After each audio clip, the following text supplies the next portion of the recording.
Para los auditores, para los participantes, digamos, les cuento que tanto el rector Ignacio Sánchez como Joaquín García Huidobro son los prologuistas del libro sobre la buena muerte, ¿por qué no debe haber eutanasia? Este es un libro que Elías tradujo desde el alemán. Sus autores son Robert Spemann, un filósofo muy destacado, junto con los doctores Hohendorf y Oduncu, un psiquiatra y un oncólogo. Originalmente este libro iba a ser presentado en noviembre del año pasado, pero producto de la crisis que desencadenó el 18 de octubre nos fue imposible lanzarlo en su minuto, y ahora decidimos difundirlo y darlo a conocer masivamente, producto de las circunstancias que estamos viviendo, y de eso vamos a conversar con el rector y con Joaquín. Y primero que todo quisiera dar las gracias a ambos por darse el tiempo de acompañarnos en esta actividad virtual. El formato va a ser muy sencillo, vamos a intentar emular en la medida de lo posible lo que hacemos en las lecturas de fondo habituales. Primero yo les voy a hacer algunas preguntas, tanto al rector como a Joaquín, la idea es tener una conversación entre nosotros, y posteriormente vamos a recoger algunas preguntas del público que las puedo ir enviando por los formatos que tenemos acá disponibles, por el chat y la sección que dice preguntas y respuestas. Así que esa sería la introducción. Además está decir que el libro lo pueden adquirir en Kindle, además de en forma física cuando las circunstancias lo permitan. Así que, sin más preámbulos, si les parece, rector y Joaquín, podemos dar inicio ya a la actividad propiamente tal. Y lo primero que yo quisiera hacer es preguntarle al rector, desde la perspectiva médica, y sobre todo considerando las dificultades que hoy enfrentan, que hoy sufren los profesionales de la salud producto de la pandemia, ¿qué aporte usted destacaría, qué aporte usted subraya en esta clase de publicaciones y en particular en este libro? O dicho de otro modo, ¿por qué para los médicos, por qué para los profesionales de la salud en general son relevantes, son pertinentes reflexiones como las que encontramos en el libro sobre la buena muerte? Bueno, Claudio, en primer lugar, gracias por la invitación y un saludo a Joaquín, y muchas gracias a todos hay más de 50 participantes, así que creo que el formato, como tú bien dices, adaptándonos a la realidad, va a mostrar su aporte. Una de las personas que envió un comentario, eh, Victoria Monge, nos pregunta si va a quedar grabado para gente que no pueda asistir. Ojalá que podamos grabarlo. Sí, está siendo grabado en este momento y Está después lo vamos a grabado. difundir por redes sociales, efectivamente. Perfecto. Le agradezco, Victoria. Yo creo que este libro tiene una gran vigencia, tiene una gran importancia discutir sobre esta temática, particularmente en esta emergencia sanitaria que estamos viviendo de pandemia por COVID-19 y sus repercusiones en el país, porque pone de relieve el tema de la enfermedad grave, el tema del paciente grave, el paciente que algunas veces es terminal, el respeto a la dignidad de cada paciente, el respeto a la información, el gran tema de los cuidados paliativos. Se ha hablado mucho en los últimos días y me ha tocado a mí tener la responsabilidad de conducir un documento sobre lineamientos éticos en el manejo de pacientes en una pandemia, cosa que es muy importante para el país y para el sistema de salud. Y ahí hemos puesto, en forma general, por supuesto, son documentos breves, que tan importante como hacer un análisis de, entre comillas, la última cama, teniendo el aspecto de quién va a ocupar los recursos de salud, que son siempre escasos, es hacerse la pregunta de quién no va a usar esa última cama. Y el que no va a usar esa última cama, dejar muy claro que necesita un cuidado paliativo, un cuidado esmerado del equipo de salud, que tiene que ver con su sedación, con su analgesia, con su hidratación, con su compañía emocional, espiritual, con su cercanía para poder entender cuáles son las emociones, cuáles son los miedos, cuáles son las angustias que tanto él como particularmente sus familiares pueden tener en momentos tan difíciles del término de la vida. Entonces, a mí me parece que el libro llega en un momento muy especial para la sociedad chilena, y me parece que está muy actualizado, digamos, muy vigente por la temática que plantea. Rector, y profundizando un poco en esa arista, antes de pasar luego con Joaquín, ¿Usted podría profundizar un poco más en el concepto de los cuidados paliativos? Se lo pregunto porque hace algunas semanas, cuando recién estaba explotando esta pandemia en nuestro país, ya venía hace algún tiempo en el mundo, pero en Chile está muy reciente, y tuvimos el primer fallecido, de los que lamentablemente han seguido ocurriendo. El ministro Mañalich, el ministro de Salud, manejo compasivo, y en ciertos ambientes de las redes sociales explotó o estalló un debate acerca de qué quería decir esto, qué es lo que no. ¿A qué se refiere exactamente el manejo compasivo en estas circunstancias y qué es lo que significan los cuidados paliativos en general? Porque uno, al leer este libro, advierte de que se trata de una cuestión fundamental, especialmente en el tratamiento de estos casos tan difíciles. Entonces, si pudiera un poco profundizar en esos temas. Claro, los cuidados paliativos, Claudio, básicamente se refieren a todas las medidas de apoyo, sostén, soporte que se le entregan a pacientes que no van a ser curados de una determinada enfermedad. Clásicamente, cuidados paliativos en pacientes con neoplasias o cáncer. Y ahí se ha visto entonces que un tiempo antes de que se produzca el fallecimiento de un paciente así, que pueden ser 6 meses, que pueden ser 3 meses, un poquito variable, si bien el paciente no va a requerir, por su gravedad y por su pronóstico, medicamentos terapéuticos de su tratamiento, antineoplásicos, medicamentos para su patología de base, eso no quiere decir que no se le den medicamentos que lo ayuden a vivir ese tiempo de enfermedad. Y esos medicamentos son medicamentos para el dolor, medicamentos para que pueda dormir, estar tranquilo en la noche, medicamentos para que no tenga angustia, hidratación, alimentación, oxígeno y todo el ámbito del acompañamiento personal, como decía anteriormente, espiritual.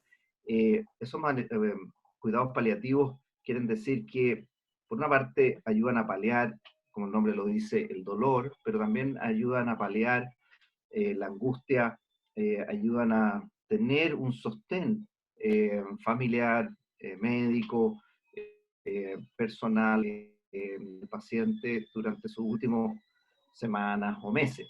En el caso de una pandemia de este tipo, cuando un paciente, por su patología de base, voy a decir, por ejemplo, un paciente que tiene una insuficiencia respiratoria muy avanzada y que tiene 85 años y que está postrado producto de su insuficiencia respiratoria, si ese paciente adquiriera coronavirus o el COVID-19, bueno, lo más probable es que ese paciente no tendría indicación de tratamiento muy invasivo, ventilación mecánica, cuidados en unidades de cuidado intensivo.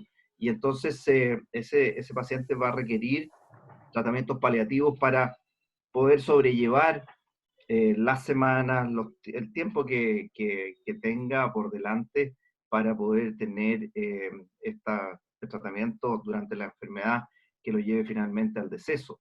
Yo creo que es tan importante como esforzarse por tener una medicina intensiva, con tecnología, con tratamiento de punta, tan importante como eso es saber hasta dónde llegar con determinados pacientes, evitar lo que se denomina el ensañamiento terapéutico. No todo paciente tiene que tener todo tipo de tratamiento, porque hay algunos pacientes que por su patología de base debieran de estar suficientemente tratados con estos cuidados paliativos.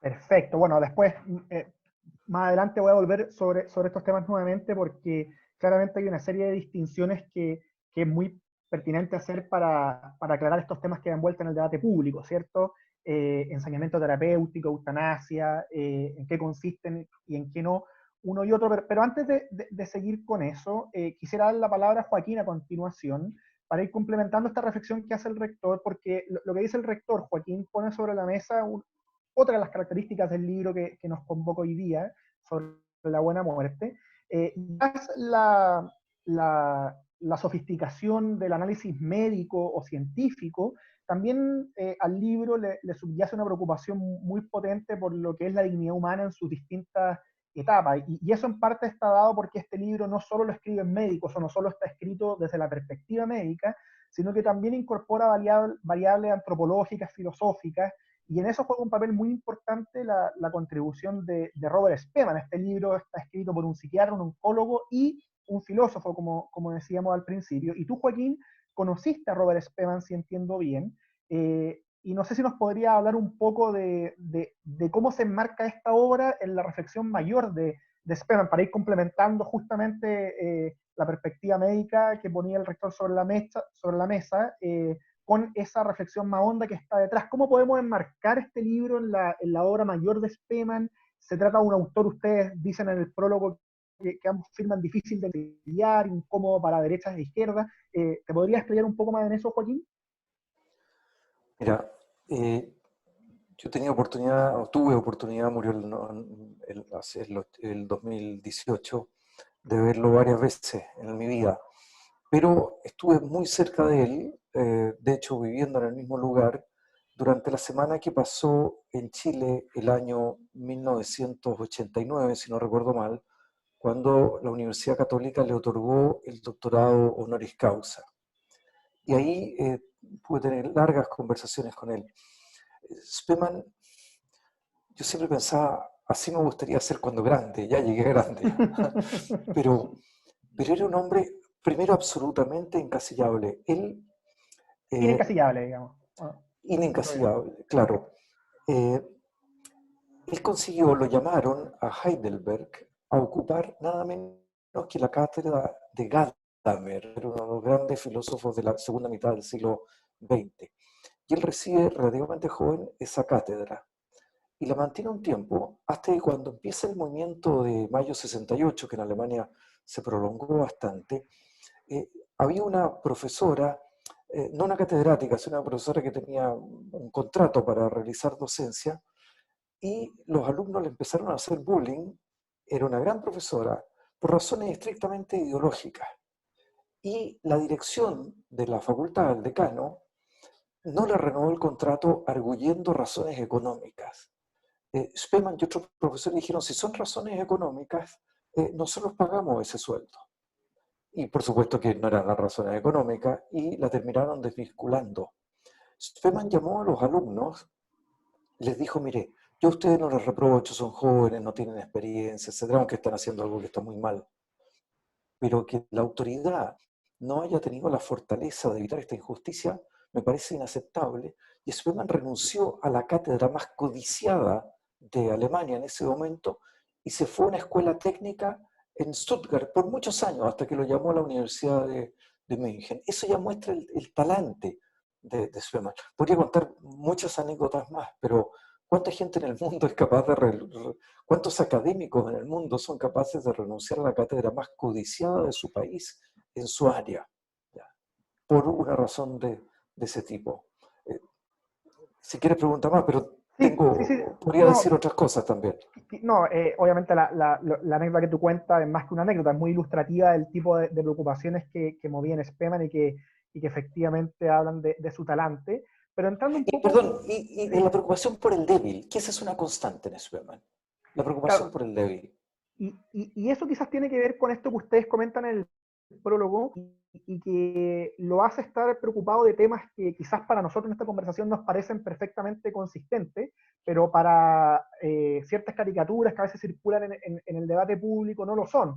Pienso en que por un lado él tuvo una, y quizás poquito te puedes explayar en esto, una preocupación muy grande por lo que era el tema nuclear, y que eso lo asociaba a cierto mundo más de izquierda en términos políticos, a juicio de algunos espectadores, pero por otra parte, en temas como los que estamos hablando acá, en materia de eutanasia, sería tildado, comillas, de un conservador, aunque uno podría discutir esa categoría, ¿cierto? Entre medio, él defendió siempre, reivindicó, si entiendo bien, hasta el último término, la necesidad del descanso dominical y de ciertas restricciones a la lógica económica en esas materias. O sea, hay una preocupación que cruza todo esto y que es la dignidad humana, la preocupación por los débiles, pero muchas veces el debate público cae en etiquetas para las cuales no son tan fáciles de articular esas preocupaciones. No sé si podrías explicarte un poquito más en eso y cómo se marca en particular la preocupación por el tema de este libro en esa reflexión mayor. Las razones que llevan a Spemann a preocuparse por la vida no nacida, por la vida terminal o por el descanso dominical son exactamente las mismas. Una de las cosas que me acuerdo una vez conversando con él, decía, mire, yo me siento como esos caballeros andantes de la Edad Media, ¿ya? Que hay una doncella que está secuestrada por un dragón o por un ogro y va y la rescata. Aquí no se trata de una doncella desvalida, sino que se trata del hombre común, de la persona que cumple la ley, que trabaja, que paga los impuestos, que educa a sus hijos, que es fiel a su mujer, que cree en Dios, esa gente que es la que sostiene nuestra cultura, nuestra sociedad. Y resulta que está el hombre común haciendo su trabajo y de repente llega el sofista y el sofista le dice, tú qué absurdo, eres fiel a tu mujer, tú estás trabajando más que el resto, eres honrado, tú crees en Dios, esto es ridículo, esto ya está sobrepasado, ya no está de moda, etc. Entonces ahí decía, yo llego como ese caballero andante y le digo al hombre común, usted tranquilo, yo le voy a explicar por qué lo que usted está haciendo está bien. Y él daba razones que en el fondo son siempre justificar la dignidad humana, el hombre común, el sentido común que está en la base de nuestras sociedades y que algunos, por razones utilitarias o por proyectos revolucionarios, etcétera, quieren alterar. Ahora, claro, hay que también decirle a los 68 participantes que nos acompañan en esta lectura de fondo online que SPE mantiene esa preocupación por el hombre común, como tú dices, pero desde una perspectiva filosófica muy sofisticada. Es un autor que no es difícil, o sea, no es fácil de leer, digamos, No. tiene sus complejidades, es muy interesante. Y otra de las preocupaciones que lo mueve, y vuelvo con esto con el rector, es la necesidad de dialogar con otras disciplinas, ¿cierto? Que aquí se ve muy claro en este libro. Este es un libro en el que se nota exprofeso por lo que van diciendo sus autores, que insisto, son un oncólogo, un psiquiatra y un filósofo, que para abordar temas complejos necesitamos múltiples miradas, necesitamos tener a la vista distintas variables, que es lo propio de la aproximación universitaria, por lo demás. Y desde esa óptica, o sea, de la necesidad de incorporar distintas variables, quisiera preguntarle, rector, si es que usted también nos podría profundizar desde la perspectiva médica, en diálogo con esta reflexión más amplia, las distinciones a las que antes aludimos al pasar, porque usualmente se piensa, y esto ustedes lo reconocen expresamente en el prólogo de este libro, que la eutanasia sería la única manera de evitar el ensañamiento terapéutico. Hay personas que a veces piensan o tienen una preocupación, digamos, muy atendible a no prolongar artificialmente la vida más allá de lo razonable, y que desde ahí a veces sugieren de que por ese motivo deberíamos avanzar la eutanasia. Sin embargo, este libro critica tanto la eutanasia como el ensañamiento. No sé, rector, si usted pudiera profundizar un poco más en esas distinciones que subyacen a esta perspectiva que es la del libro y es la de ustedes en el prólogo. Claro, yo creo que aquí hay que ser muy claro y muy directos en que la propuesta nuestra es la de avanzar en un cuidado digno de la persona, en cuidados paliativos y no en una eutanasia que tiene que ver con tener una conducta activa que acelere de alguna forma una muerte natural. Ahora, obviamente, y lo quiero poner antes de que, porque posiblemente habría muchas preguntas si no lo tocamos antes de que hayan las preguntas, cuando uno habla de cuidados paliativos, tiene necesariamente que hablar del tema ético del acceso a los cuidados paliativos. Hablar de cuidados paliativos para que lo tenga disponible un 10% de la población no es posible. Por eso es que cuando en el Parlamento se estaban hablando de temas de eutanasia, decíamos, mire, antes de tocar ese tema, hablemos de la accesibilidad en una ley apropiada para que, independiente del sistema de salud, todas las personas puedan acceder a un cuidado paliativo. Porque cuando yo le pregunto a la población en una encuesta, ¿usted está de acuerdo con la eutanasia? Si le digo, porque hay tanta gente que se muere con un gran dolor intratable, posiblemente las personas van a estar más proclives a contestar que sí, que está de acuerdo, porque las personas quieren que los que se van a morir no se mueran con un dolor intratable, no se mueran con angustia, no se mueran con molestias físicas insoportables. Entonces, aquí estábamos hablando anteriormente de temas éticos. Aquí hay una ética clara de accesibilidad a un buen morir, a tener las condiciones apropiadas, médicas, psicológicas, de acompañamiento personal, espiritual, para toda persona, independientemente de su sistema de salud, independientemente si va a una clínica, a un hospital público, independientemente si está en Santiago, en regiones, en un lugar más apartado. Y eso requiere un esfuerzo muy importante del sistema público, del ministerio, etcétera, para poner no solamente el equipamiento tecnológico, los medicamentos, la accesibilidad, sino que también el equipo humano, porque nuestra universidad desde hace ya varios años tiene una especialidad de formación en cuidados paliativos. Estos son contenidos que se deben aprender formalmente.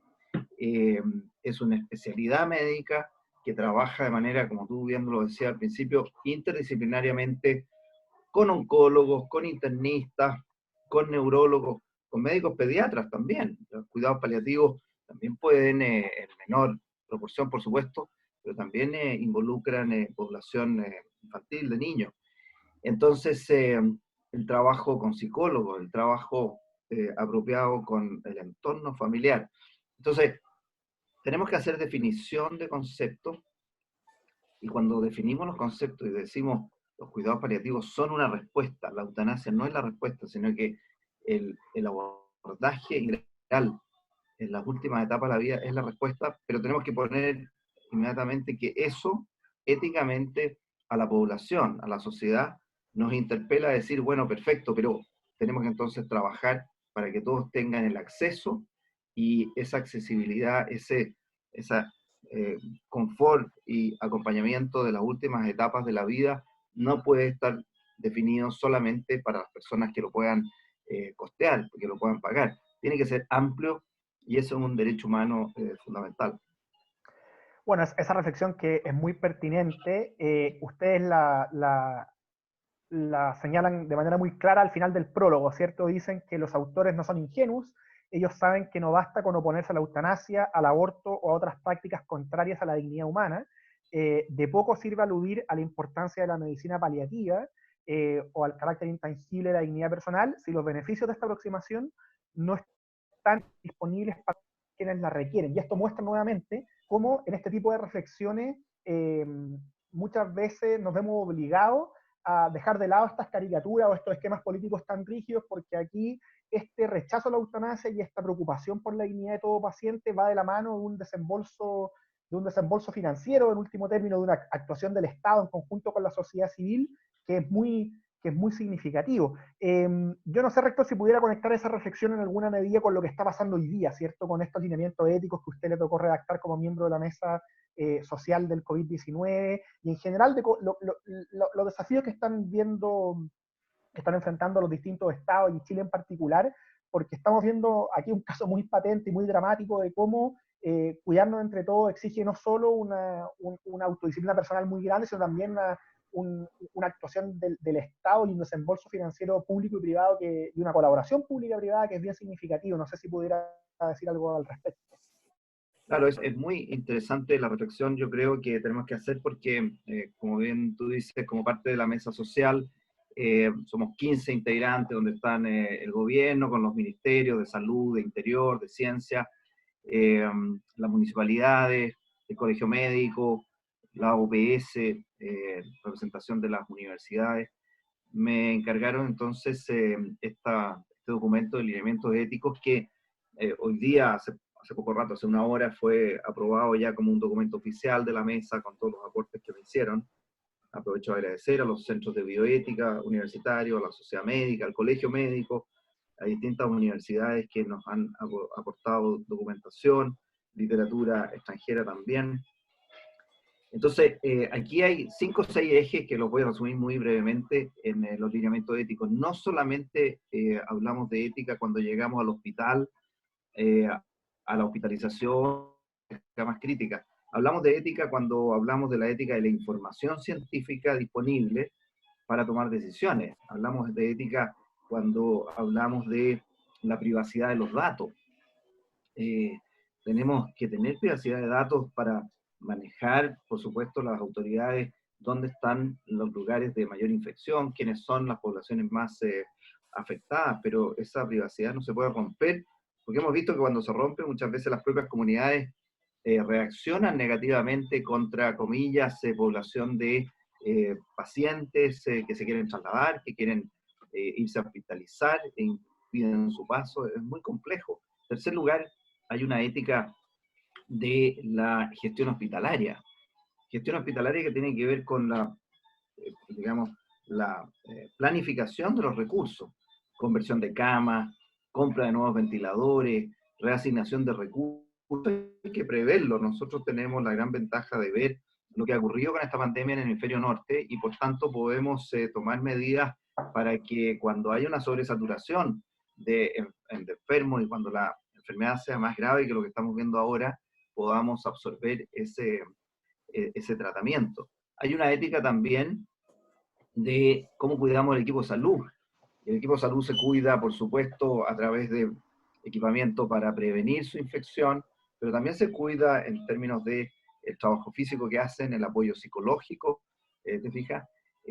Hay una ética también, entonces, cuando nosotros decimos tenemos que testear eh, a miles de enfermos en el día, a miles de pacientes y eventuales enfermos para saber dónde están los contagiados, cuáles son sus contactos, pero también la población tiene que tener una ética del comportamiento, en el sentido de que hay que cumplir las cuarentenas, hay que cumplir el toque de queda, hay que producir el distanciamiento social que nos están pidiendo que tengamos. Cuando hay un contacto, ese contacto tiene que cumplir la cuarentena. Hemos visto personas que salen a la calle siendo contacto o incluso pacientes contagiados y que no cuidan las indicaciones médicas. Todo eso entra dentro de los lineamientos éticos de una pandemia. Y ya cuando llegamos al hospital, por supuesto, sabemos que cerca del 10% de los enfermos pueden hospitalizarse, 70-80% de ellos se pueden hospitalizar en unidades de cuidados críticos y están más agudamente enfermos.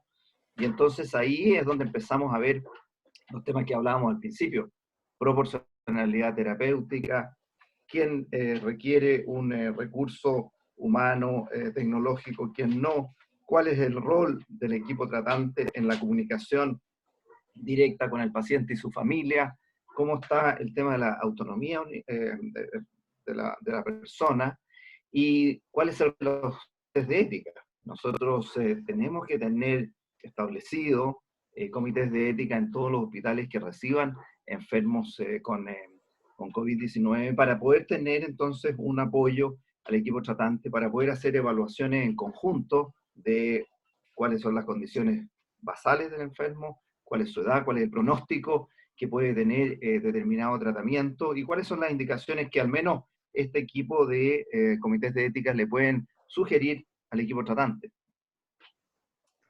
Perfecto, no, son muchos temas sin duda y que muestran nuevamente la desafiante vigencia, la desafiante actualidad de las reflexiones como las que estamos comenzando en este libro y cómo ellas conectan justamente con la coyuntura y los desafíos que estamos enfrentando. Yo les recuerdo a los participantes, que tenemos 74 participantes, que esta es la primera vez que desde el IES hacemos una lectura de fondo en formato 100% online.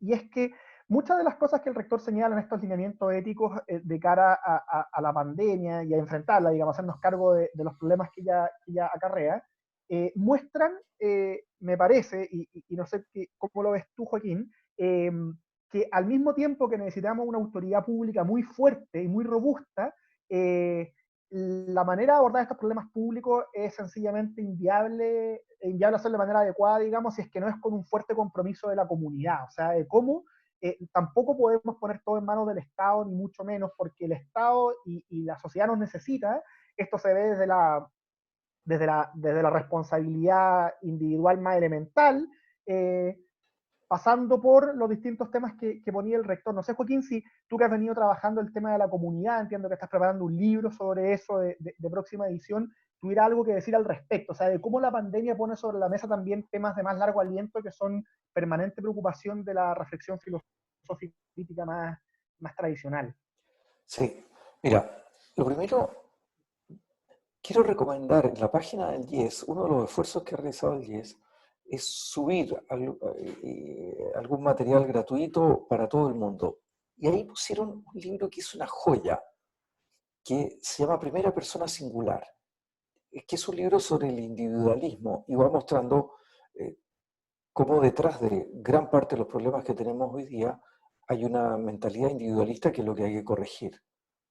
Ese libro recomiendo vivísimamente su lectura. Es cuestión de meterse a la página de ustedes y bajarlo. Muchas gracias por la recomendación. Sí, y lo otro que encuentro notable, perdón, me estoy yendo un poco por las ramas, pero el esfuerzo que está realizando el IES por publicar cosas valiosas. Fíjate que yo repasaba mientras tú hablabas mentalmente, no hay nada que no sea muy bueno en lo que han publicado ustedes. Y pensaba, ¿qué tienen en común las publicaciones? Yo creo que uno de los puntos en común, por supuesto, que es la calidad. Pero también esta idea de dignidad humana, de preocuparse, estoy pensando en este libro sobre los invisibles, cómo la pobreza dejó de ser una prioridad en Chile, cómo la tercera edad no está en primer lugar de nuestras preocupaciones. Y esto viene un poco a sacudirnos. Uno de los temas que me venía a la mente es cómo abordar esto de manera no individualista. ¿Ya? Precisamente el hecho de quedarse en casa, uno podría decir, esto se arregla con criterios individualistas, yo me quedo en mi casa y no me contacto con nadie. No, hoy día estamos más contactados que nunca. Y segundo, cuando yo no salgo de mi casa, cuando yo no me acerco a menos de un metro o de 2 metros de alguien, estoy pensando más.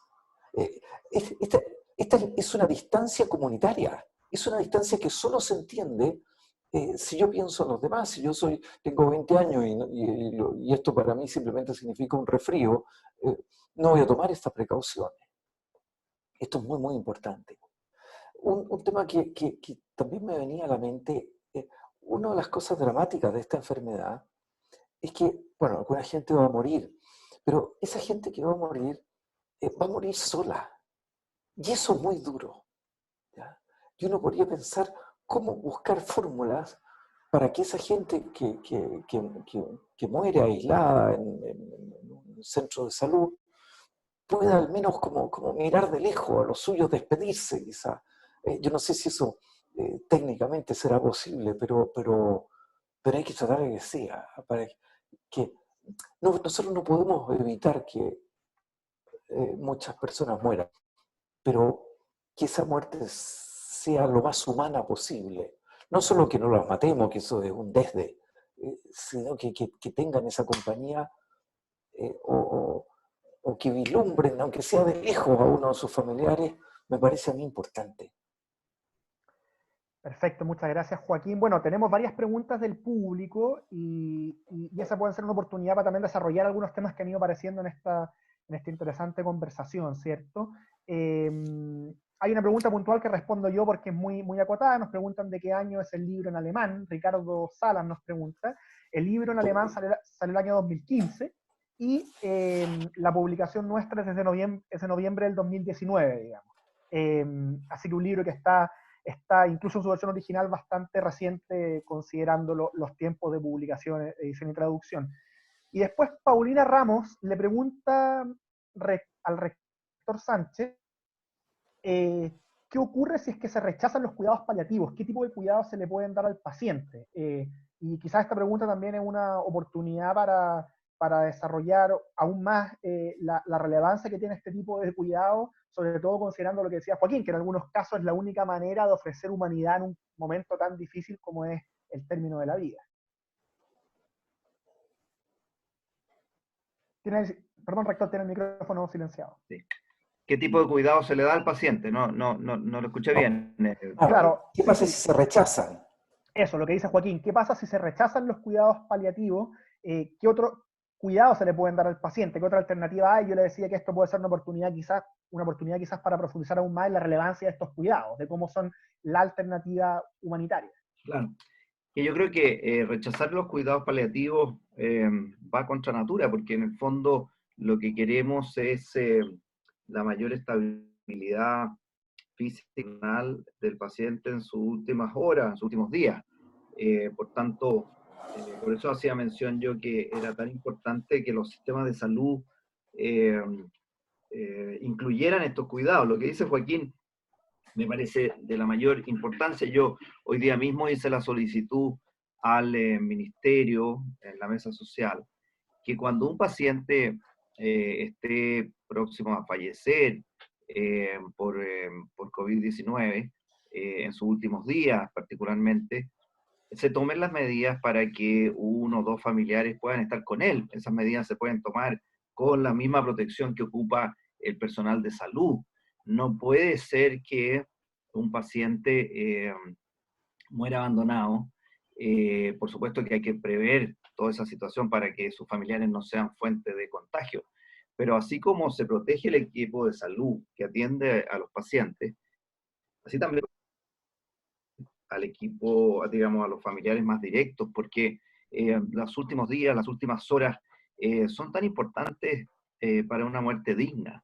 Y en ese sentido, entonces, creo que esto refuerza más el tema de los cuidados paliativos, porque a mí lo que me gustaría es que alguien que muera en una clínica privada tenga las mismas posibilidades de despedirse de sus familiares que alguien que muera en un hospital público de una región del país.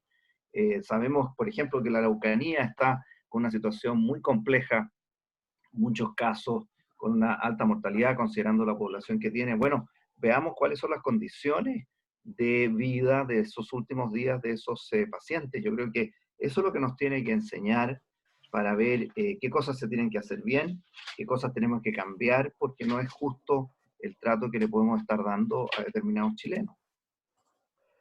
Buenísimo. Joaquín, ¿quieres Esa, complementar sí, algo? Sí. quizá el sentido de la pregunta es, ¿qué pasa si alguien rechaza los cuidados extraordinarios?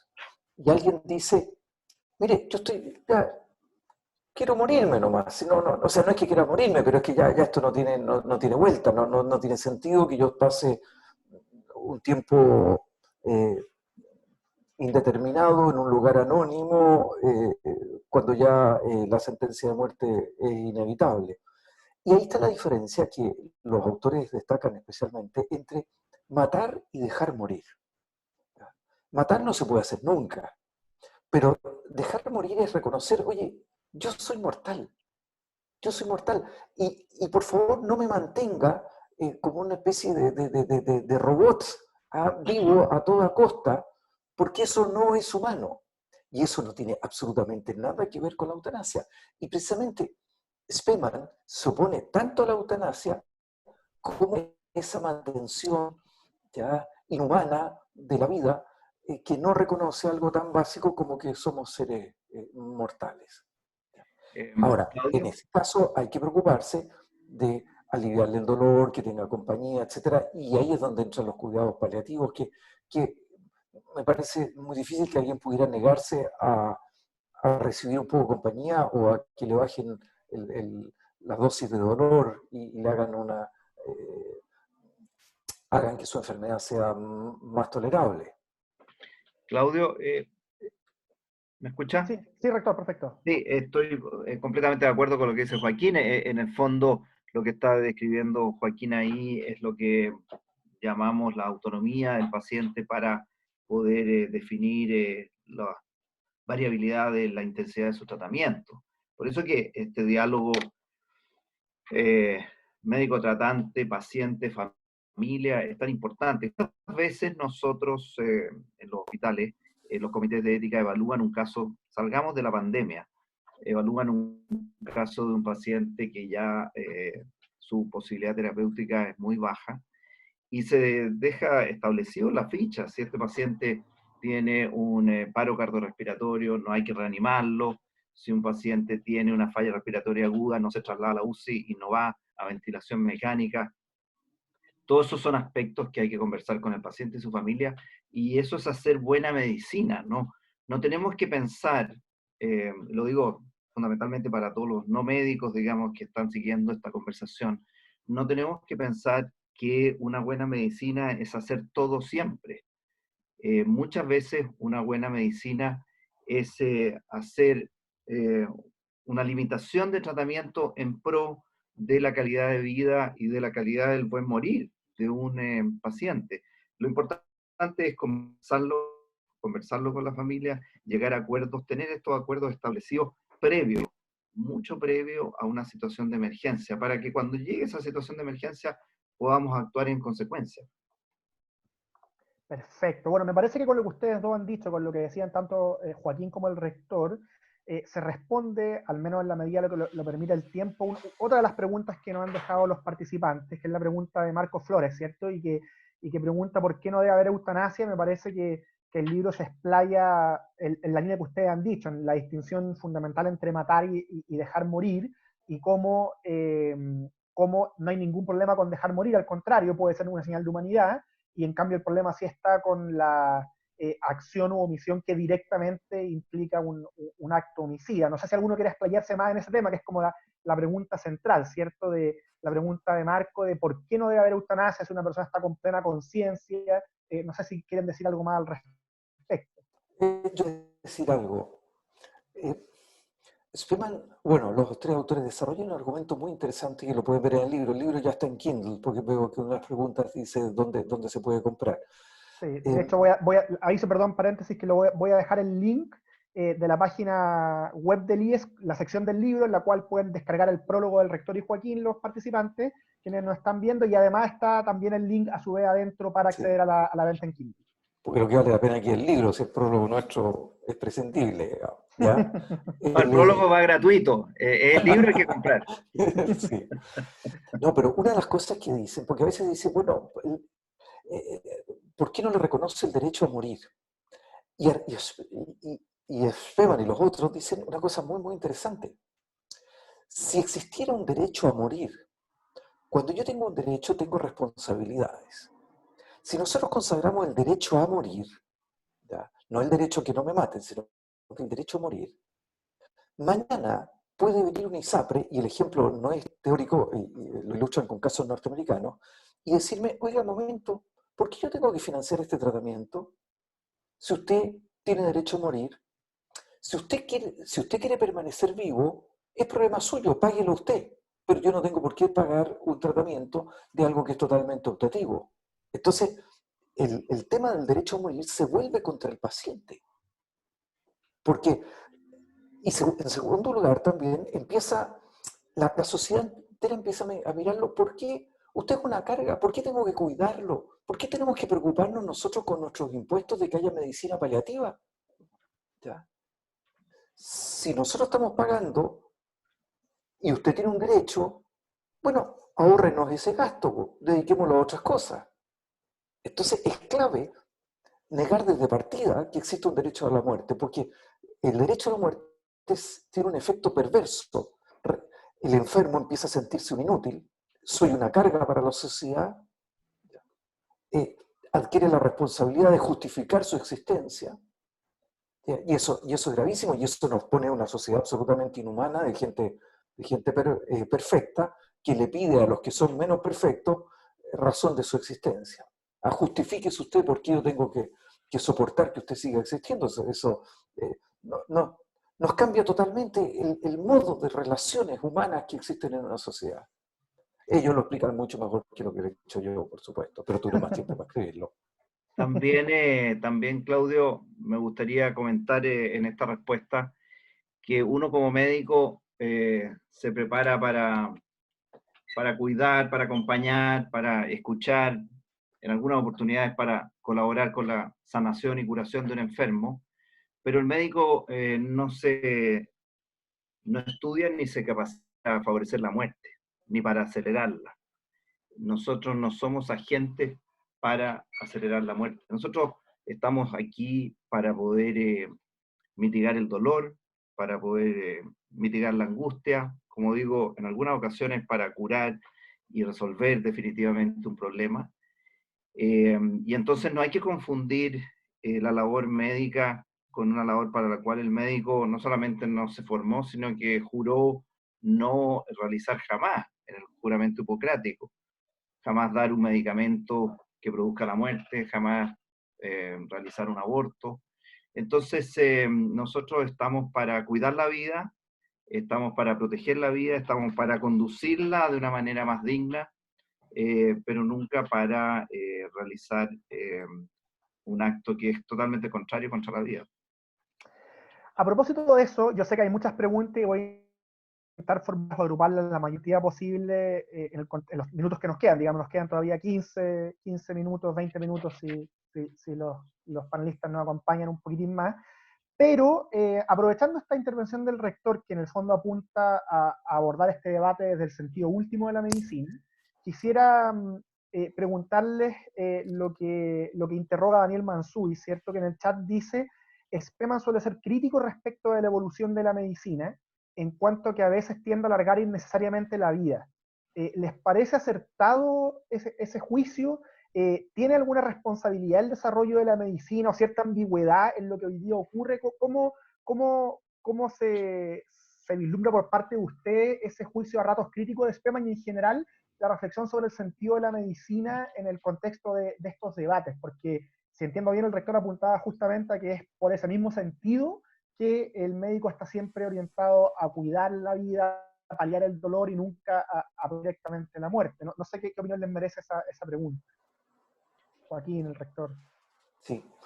Mira, aquí la petición por la eutanasia es la contracara de la actitud de ciertos médicos, del ego de ciertos médicos. Todos tenemos ego, también los que nos dedicamos a la filosofía o cualquier otra cosa, así que no, esto no es patrimonio de los médicos, pero del ego de ciertos médicos que dicen: yo no puedo permitir que este paciente se me muera, tengo que prolongar este partido lo más posible. Entonces, claro, la reacción de una persona normal ante esto es decir: yo no quiero esto, y ahí cae muy fácilmente la eutanasia. Fíjate que en Chile uno de los grandes promotores de la eutanasia es un periodista deportivo. Y claro, cuando uno lee las cartas, que ha mandado varias cartas al Mercurio, uno dice que este hombre confunde. Este hombre lo que en realidad está haciendo es protestar contra esa actitud egolátrica de ciertas personas que prolongan la vida a cualquier costo. Y la solución, como el libro de Spemann, no conoce esta discusión, para él se llama eutanasia, cuando en realidad lo que pienso yo, que lo que está buscando es otra cosa. Es lo que está buscando es decir: oye, acepten la condición mortal, dejen morir naturalmente a las personas y ayúdenlos a que no mueran con horribles sufrimientos, etc. Esa desinformación es la contracara de esta actitud arrogante, y por eso piden eutanasia. Gente que en realidad no pediría eutanasia si supiera un poco más bien, un poco mejor de qué se trata la discusión. ¿Rector? Sí.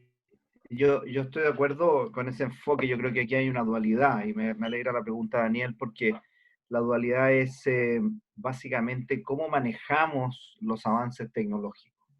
Esto es como cómo manejamos los avances en la tecnología de la comunicación, que de repente nos hacen estar más incomunicados que antes.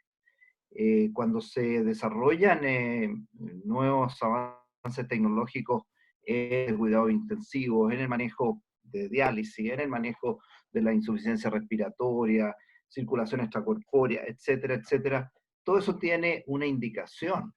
Las cosas no se desarrollan para implementarles a todos los pacientes que tienen una determinada enfermedad. Y ahí entonces viene el criterio médico y el criterio ético también de para quién está diseñado este avance tecnológico. Si nosotros en épocas de no pandemia, también es lógico discriminar en el uso de las camas, discriminar en el uso de los ventiladores mecánicos. No porque haya muchos enfermos y pocos ventiladores, solamente hay que hacerse la pregunta. Si pueden haber ventiladores que no se ocupen y que no estén indicados a ocuparse en determinados pacientes.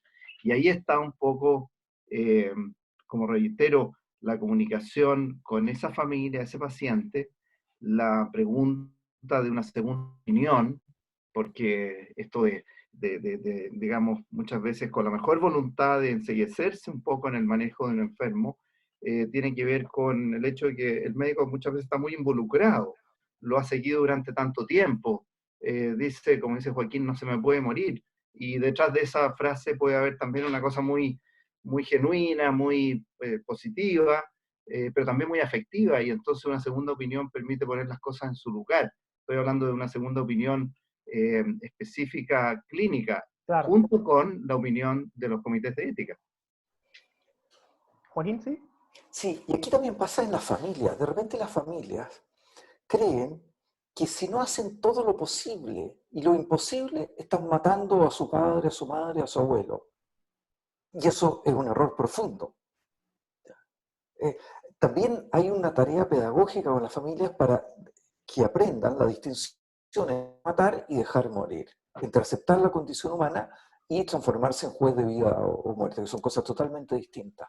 Y a veces con la mejor voluntad, las familias someten, y los médicos a veces puede ser por egolatría o porque no se atreven a oponerse a los deseos de la familia, someten a sus enfermos a unas condiciones horribles y lo hacen morir de manera poco humana.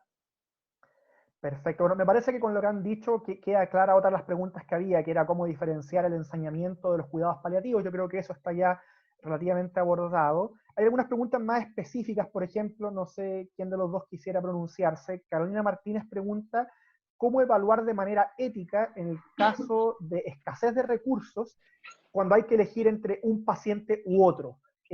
¿Cómo ayudar a un paciente u otro? Supongo que se está poniendo en el supuesto del llamado dilema de la última cama o cosas de ese tipo. Digamos, ¿a quién ayudamos cuando los medios de este momento aquí y ahora no nos permiten más que a uno en desmedro de otro? ¿Cómo evaluar de manera ética, adecuada, razonable esa situación? No sé, rector Joaquín, si quisieran pronunciarse. Bueno, voy a responder primero lo que uno debiera de prever ese dilema ético, y la prevención de ese dilema ético es anticiparse a que esto ocurra.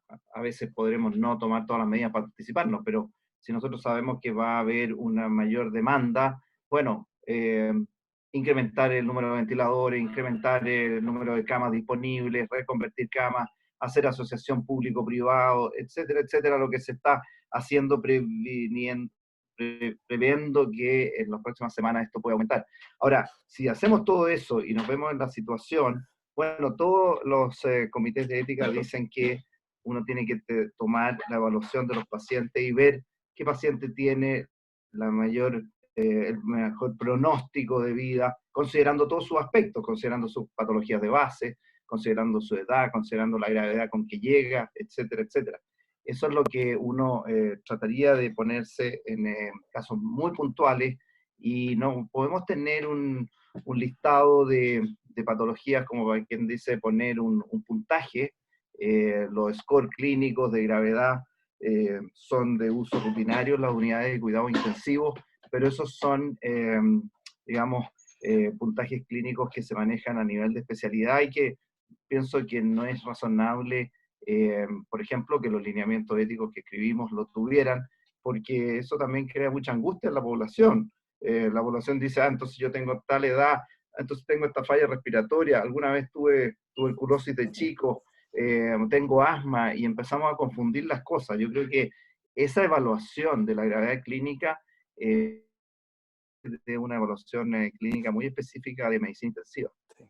Perfecto. Y además ¿Joaquín? que yo quiero destacar en la respuesta de Ignacio que aquí no se trata de considerar que una vida vale más que otra. Uno puede decir, mira, esta persona tiene más posibilidades de sobrevivir, etcétera, y por eso le dejo la última cama. Pero eso no significa que valga más que la otra. Las vidas humanas son inconmensurables. Lo que pasa es que la realidad es finita, la realidad es limitada y tenemos una sola cama. Pero la razón no es porque una vida valga más que otra.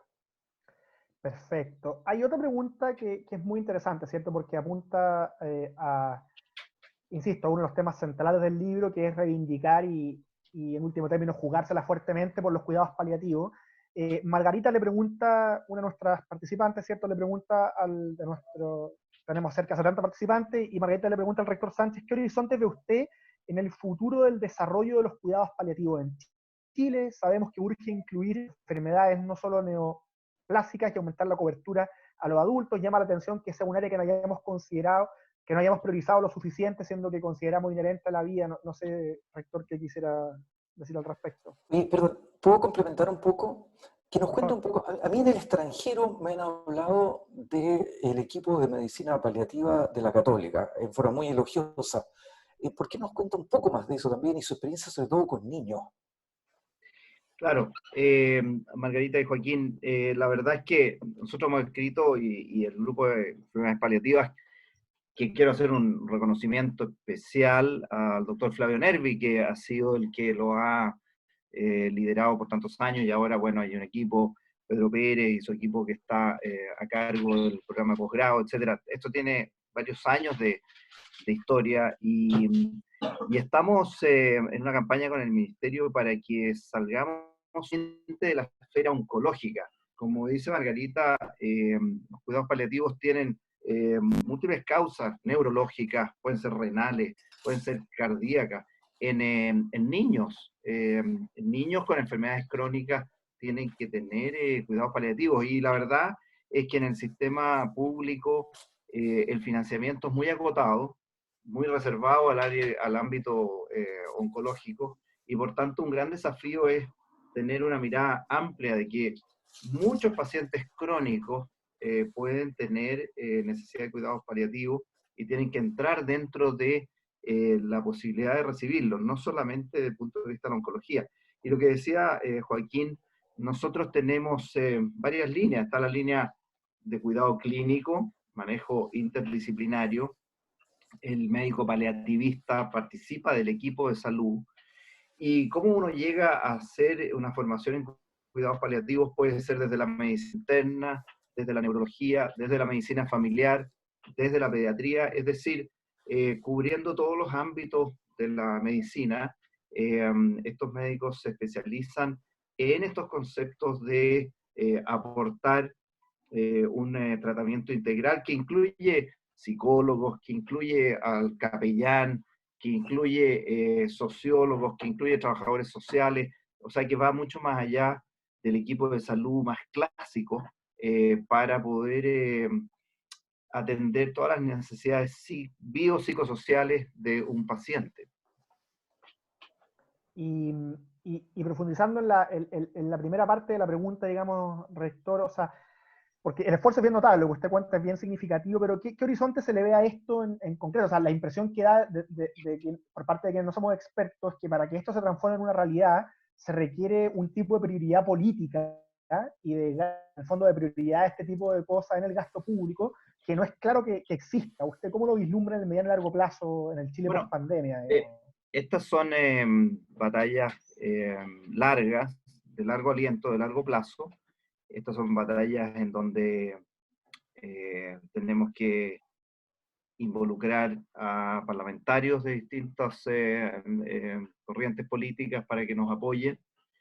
Tengo que decir que con el tema de los lineamientos éticos, por ejemplo, el diputado Mirosevich, ayer estuvimos conversando largamente, estaba muy interesado en los planteamientos de los cuidados paliativos cuando hablábamos de los que no accedían por distintos motivos a esa última cama. Todos sabemos que el diputado Mirosevich, al quien se está siguiendo, le envío un saludo, ha estado siempre muy llevando la propuesta de eutanasia. Entonces a mí me pareció muy interesante que él me llamara y quisiera hablar sobre este documento de lineamientos éticos. Yo creo que ahí es donde tenemos que entrar a influir, a decir, bueno, reitero, no podemos hacer una discriminación completamente antiética de que los cuidados paliativos unos los puedan recibir y no otros. Unos porque tienen los recursos o unos porque tienen determinada enfermedad y no otra enfermedad que no está en el listado, entre comillas. Por lo tanto, ahí valoro mucho la pregunta de Margarita porque creo que nos pone desafío. Y si este libro, Claudio, hace levantar y poner claramente sobre la mesa los desafíos que tenemos que enfrentar como sociedad, creo que está cumpliendo un objetivo fantástico. Buenísimo. Sí, bueno, el propósito, ¿cierto? Somos conscientes desde el IES que este tipo de temas son de largo plazo y que y que requieren ser impulsados desde las distintas perspectivas, la arena política, la arena más reflexiva, para poder tener una opinión fundada y que ayude a robustecer la preocupación por estos temas. Yo sé que estamos muy cortos de tiempo, el compromiso con nuestros panelistas es hasta las 3:30, pero les quiero hacer una última pregunta, les pido disculpas a los que no hemos podido recoger, aunque hemos recogido la mayoría, pero me quisiera colgar de la pregunta de Ignacio Suazo, y que, digamos, interroga sobre qué novedades aporta este libro al debate, y como una pregunta general, quisiera también aprovechar para que cada uno pueda dar un cierre sobre la reflexión que le parezca pertinente, ya sea del libro mismo, de estas cuestiones en general, de lo que está pasando con la pandemia, porque obviamente son temas muy, muy complejos y en los cuales, insisto, el esfuerzo reflexivo es solo una arista que, entre otras, tiene que contribuir a su tratamiento. Entonces, ya sea que quieren hablar de las novedades mismas, de los aportes que quisieran destacar del libro, o de digamos, reflexión general para ir concluyendo la conversación, les doy la palabra a ambos. No sé quién quisiera partir. Los rectores tienen que partir siempre. Parto yo. Gracias, Joaquín. Un sentido de la autoridad desarrollado. Sí, yo creo que el libro no puede caer en un momento más complejo, pero también, y fruto de esto es que hemos planteado este formato y no la presentación como hubiéramos hecho en una forma natural, pero también no puede caer en un momento más apropiado para discutir sobre la etapa terminal de la vida, sobre la dignidad del ser humano, sobre los aspectos que mencionaba Joaquín de la compañía en los últimos momentos, sobre la proporcionalidad del tratamiento, lo que hemos discutido en esta hora de conversación que ha sido muy grata. Yo creo que el libro nos permite, como decíamos antes, volver a revisitar todos estos aspectos que son tan esenciales en la discusión ética y en la discusión de la medicina, la filosofía, en el fondo del ser humano en su totalidad. Entonces me parece a mí que yo felicito al IES por haberlo previsto, no previó la pandemia, pero previó que este libro iba a ser muy importante de lanzarse. Y como palabras finales, yo creo que Joaquín se puso ahí delante de una estantería vacía, nada más que para dar una señal de que quiere que el IES le mande libros de regalo para poner en Gracias, Joaquín. Muchas gracias, rector. Joaquín. Yo estaba impresionado por la cantidad de libros que tiene el rector. ¿Ya? Y esto tiene mucho que ver con lo que estamos hablando. Tengo libros hablando. Y citronetas, Joaquín, citronetas. Tiene que ver con lo siguiente. ¿Cuál es la novedad o el aporte de este libro? Primero, la necesidad de trabajo interdisciplinario. Ahora, eso supone una actitud de parte, en este caso de Spemann, y también de los médicos. Yo no conozco al señor Uduncu y al otro, pero estoy seguro que son médicos que en su casa tienen bastantes libros y tienen un idioma humanista común que permite dialogar. Ese es un primer elemento. Segundo, da cuenta muy bien de la experiencia europea, donde hay experiencias muy negativas, y el caso de Holanda y Bélgica dramático, y experiencias muy positivas. Y se ve perfectamente cómo en aquellos lugares donde la medicina paliativa está más avanzada, las peticiones de eutanasia son mucho menores. Después deja muy clara la distinción entre matar y dejar morir, que me parece un elemento muy relevante, y el aporte histórico, porque aquí hay algo que no hemos hablado, pero esto es nacionalsocialista en Alemania, y cómo los argumentos, cómo la genialidad, la perversa genialidad de Goebbels, que consigue que se filme una película que se llama Yo acuso, en que por razones de misericordia se pide eutanasia. Y al final un pastor protestante que se oponía a la eutanasia termina pidiendo eutanasia a nombre de la voluntad divina, etc. Ese genio de la propaganda maligna que fue Goebbels. Es decir, no hay, estoy dando aquí una opinión personal, pero la lógica que mueve a Goebbels a pedir la eutanasia en Yo acuso, en esta película, no es distinta de la lógica que preside los campos de concentración. Hay un parentesco. Yo no estoy diciendo que todo partidario de la eutanasia vaya a terminar poniendo gente en campo de concentración. Pero hay un parentesco entre esa lógica que creo que hay que darle clic ahí y estudiarlo más, con más detalle. Bueno, Claudio, Rector, sí. sí, 30 segundos, porque Sí. por interno, como dicen en la televisión, me han preguntado que por qué estoy con chaleco se hacen 30 grados. Algún mal pensado piensa que estoy incubando un COVID-19.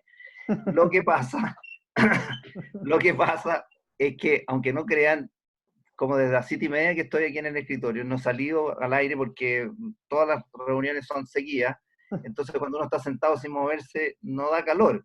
Así que este chaleco me lo puse a las 7 y no me lo he sacado, pero terminando esta conferencia prometo que me lo saco. Muchas gracias al rector por la aclaración y también a Joaquín y al rector por sus interesantes reflexiones finales, ¿cierto? Muy provocativas y que invitan a leer el libro.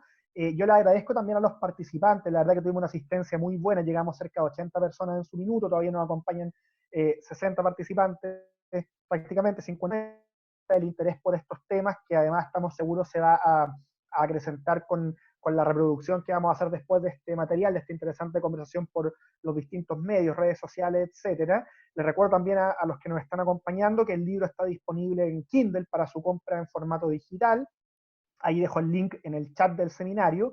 Y quisiera, insisto, nada más que agradecer a modo de término al rector y a Joaquín por su generosidad en el tiempo de esta actividad, pero también antes que eso por haberse animado a acompañarnos como prologuistas de este libro en su edición chilena, que es la primera traducción al español de este texto, y también dejarlo a todos invitados a las siguientes actividades del IES, en la medida que las circunstancias lo permitan y que sea prudente, vamos a ir desarrollando más eventos de este tipo en formato 100% online en el marco de las siguientes semanas. Así que muchas gracias a todos por su compañía y estamos pronto invitándolos a nuevas actividades. Eso sería por nuestra parte y hasta luego. Muchas gracias. Muchas gracias. Chao, chao. Gracias.